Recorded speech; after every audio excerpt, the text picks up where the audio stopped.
Assalamualaikum warahmatullahi wabarakatuh. Salam tegas, salam terukur, lugas, dan tuntas.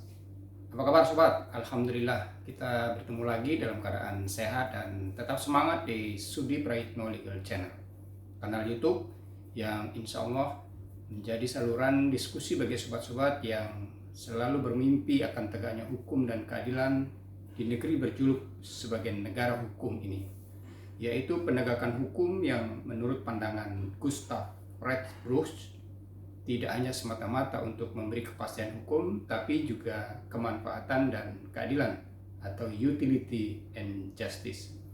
Penegakan hukum yang tidak hanya sekadar bagaimana menghukum yang bersalah, tapi juga bagaimana agar prosesnya dilakukan tanpa melanggar hukum. Karena bila penegakan hukum dilakukan dengan cara melanggar hukum, maka yang namanya keadilan pastilah hanya sekadar isapan jempol belakang.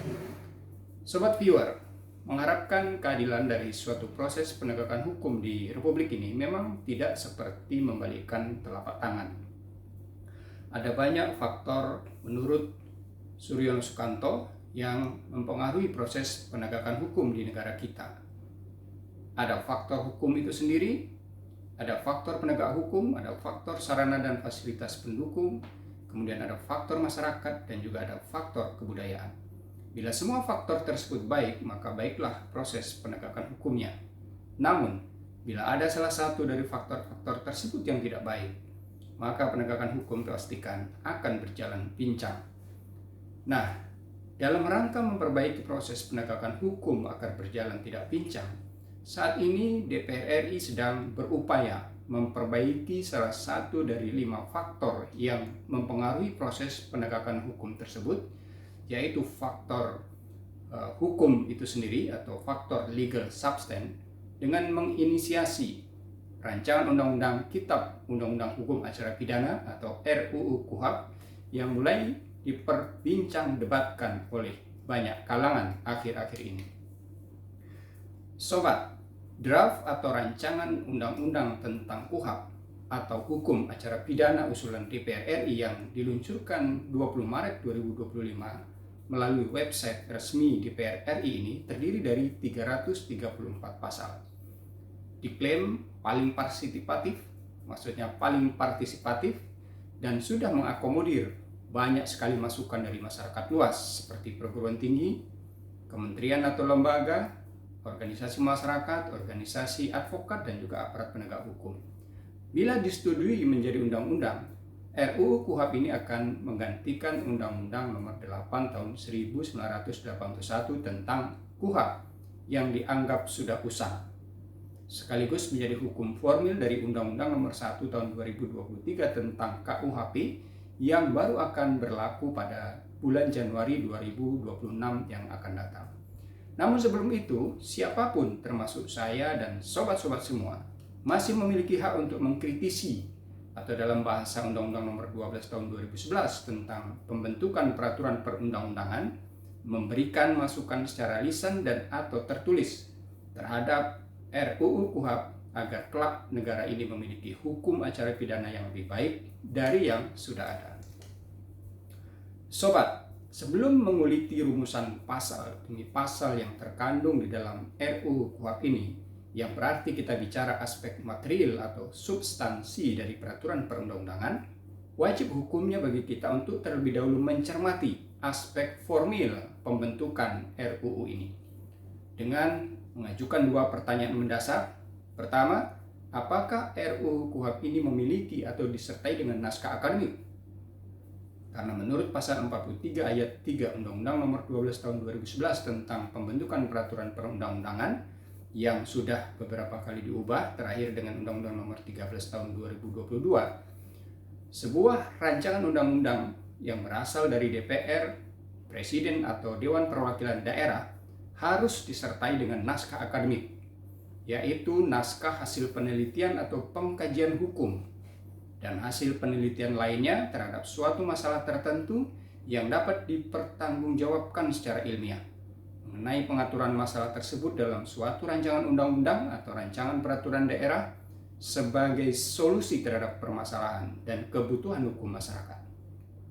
Ini bisa ditemukan rumusan tentang definisi dari naskah akademik ini dalam pasal 1 butir 11 Undang-Undang Pembentukan Peraturan Perundang-undangan. Kemudian yang kedua, pertanyaannya adalah, ada masalah apa sebenarnya dengan KUHP lama atau Undang-Undang Nomor 8 Tahun 1981 sehingga harus diganti? Atau dasar pemikiran apa yang melatar belakangi perlunya membentuk RUU KUHP? Karena menurut lampiran 2 Undang-Undang Nomor 12 Tahun 2011 tentang pembentukan peraturan perundang-undangan, setiap undang-undang harus diberi penjelasan yang di dalamnya, maksudnya dalam penjelasan umum, memuat permasalahan yang melatar belakangi perlunya membentuk sebuah undang-undang. Undang-Undang Nomor 48 Tahun 2009 tentang kekuasaan kehakiman yang dibentuk untuk menggantikan Undang-Undang Nomor 4 Tahun 2004 misalnya. Dalam penjelasan umum undang-undang tersebut dinyatakan bahwa substansi undang-undang tersebut, maksudnya Undang-Undang Nomor 4 Tahun 2004, belum mengatur secara komprehensif tentang penyelenggaraan kekuasaan kehakiman oleh sebuah Mahkamah Agung dan badan-badan peradilan yang berada di bawahnya dan oleh Mahkamah Konstitusi. Nah, ini menjadi latar belakang permasalahan sehingga Undang-Undang Nomor 4 Tahun 2004 perlu diganti dengan yang baru, maka lahirlah kemudian Undang-Undang Nomor 48 Tahun 2009 tentang kekuasaan kehakiman. Soal naskah akademik, dalam beberapa kesempatan Ketua Komisi 3 DPR RI telah menegaskan bahwa RUU KUHP ini memiliki naskah akademik yang disusun bersamaan dengan penyusunan RUU KUHP-nya. Kebenaran pernyataan itu tentu harus bisa dibuktikan. Caranya dengan memastikan apakah naskah akademik dan RUU KUHP telah terkompilasi atau telah terkumpul atau tergabung dalam satu naskah atau tidak, yang tersusun sedemikian rupa sehingga naskah tersebut terdiri dari naskah akademik sebagai dokumen pokok atau utama, sedangkan rancangan undang-undangnya merupakan lampiran dari naskah akademik tersebut.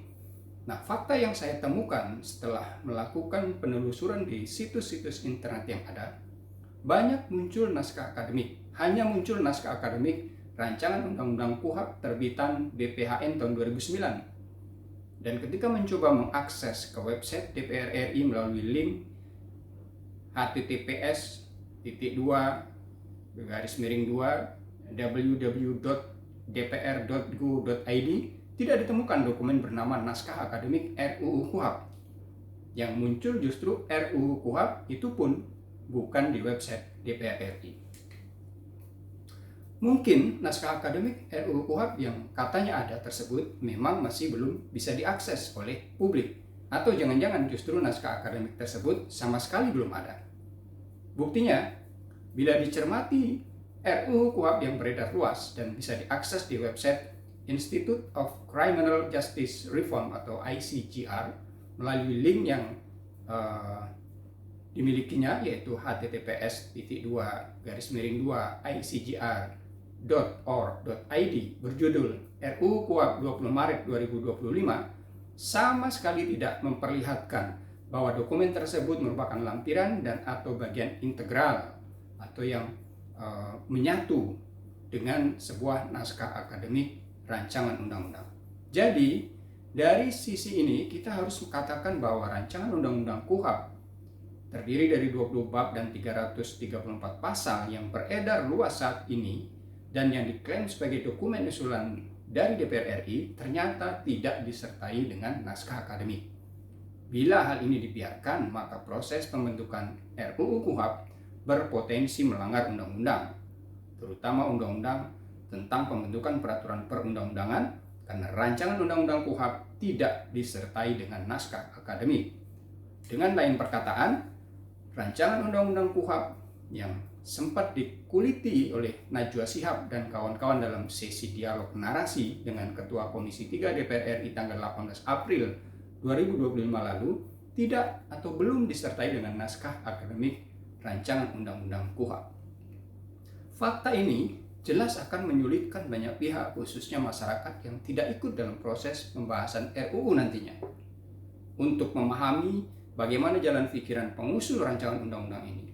Mengapa muncul ketentuan-ketentuan dalam RUU undang-undang yang dalam tanda petik bermasalah, misalnya tidak jelas, tidak sinkron, atau kontradiktif satu sama lain, tidak aplikatif, melanggar Undang-Undang Dasar 45 atau bahkan mungkin lebih buruk dari KUHP yang lama.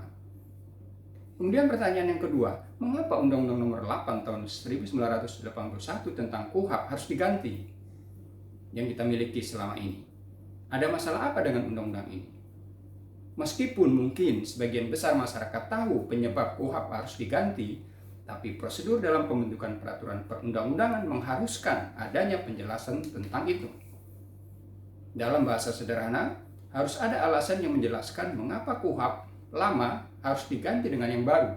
Bila tidak, maka tidak perlu dibuat KUHP baru. Sayangnya, jawaban atas pertanyaan ini juga tidak ditemukan dalam naskah akademik RUU KUHP yang seharusnya menjelaskan secara ilmiah apa alasannya. Sampai saat ini, naskah akademik tersebut tidak ditemukan wujudnya. Nah, satu-satunya cara yang masih tersisa untuk mengetahui apa alasan KUHP lama harus diganti adalah dengan mencermati atau membaca secara hati-hati rumusan kalimat demi kalimat yang ada di dalam penjelasan umum RUU KUHP tersebut, yang biasanya dan harusnya berisi uraian alasan atau latar belakang perlunya sebuah undang-undang baru dibentuk, sebagaimana halnya Undang-Undang Nomor 48 tahun 2009 tentang kekuasaan kehakiman yang kita contohkan tadi. Dan apa yang kita dapatkan, sobat? Dalam penjelasan umum RUU KUHP sepanjang 2/4 halaman tersebut, ternyata tidak ditemukan penjelasan apapun kecuali potongan kalimat dalam paragraf pertama yang berbunyi, KUHP telah digunakan lebih dari 40 tahun dan di dalam penerapannya masih terdapat banyak kekurangan. Hanya sampai di situ uraian kalimatnya. Sampai akhir kalimat dalam penjelasan umum RUU KUHP tersebut, tidak ada satu kalimat pun yang menjelaskan lebih lanjut apa saja kekurangan-kekurangan KUHP yang dikatakan banyak itu. Memang benar, hari ini kita dihadapkan dengan perubahan sistem ketatanegaraan dan perkembangan hukum, serta kemajuan ilmu pengetahuan dan teknologi di segala bidang, seperti digambarkan dalam penjelasan umum RUU KUHP tadi. Tapi, ada masalah apa dengan KUHP sehingga harus diganti? Bila RUU KUHP tidak ada dan penjelasan umum RUU KUHP juga tidak memberikan uraian yang memuat alasan perlunya melakukan penggantian Undang-Undang Nomor 8 tahun 1981 tentang KUHP, lalu kepada siapa kita harus bertanya? Pastinya tentu kepada sang perancang rancangan undang-undang ini yang pikirannya telah dituangkan dalam naskah akademik rancangan undang-undang dan juga penjelasan umum rancangan undang-undang. Dan jelas bukan kepada rumput yang bergoyang. Semoga pekerjaan rumah ini menjadi perhatian serius dan ditindaklanjuti oleh Komisi 3 DPR RI sebelum proses pembahasan RUU KUHP dilakukan bersama pemerintah yang sebentar lagi akan diselenggarakan. Mari kita tunggu perkembangannya. Terima kasih dan sampai berjumpa lagi dalam edisi Nokta-Nokta Hitam dalam RUU KUHP berikutnya. Assalamualaikum warahmatullahi wabarakatuh.